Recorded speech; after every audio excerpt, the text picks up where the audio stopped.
What's up mga kahiman? Glory be to God. Meron na naman tayong share na bagong kaalaman about sa motorsiklo natin. So, itong motor na to is Kawasaki CT100 bad siya.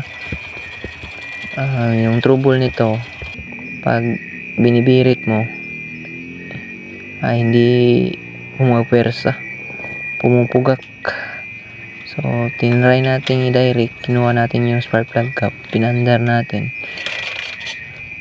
Saka pa gumana yung andar niya.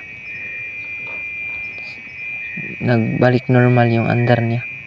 So, ang sira nito mga kahiman is yung spark plug cap. Siguro sa katagalan pa ng spark plug cap kaya nasira na.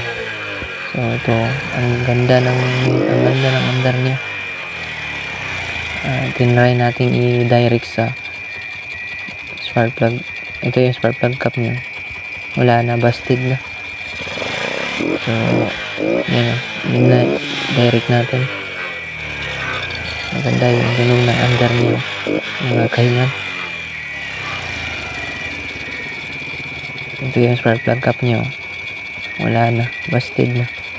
So, makaka-encounter kayo ng ganito, try nyo ganito. So, nagpalit tayo ng bagong spark plug cap.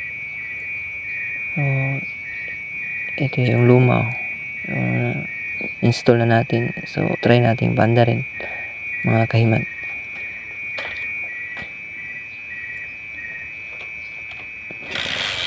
So, kung may na-encounter kayong ganitong sira, pwede nyo itong subukan, mga kahiman.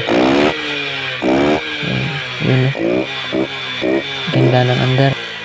So, yan lang mga kahiman. Thank you for watching.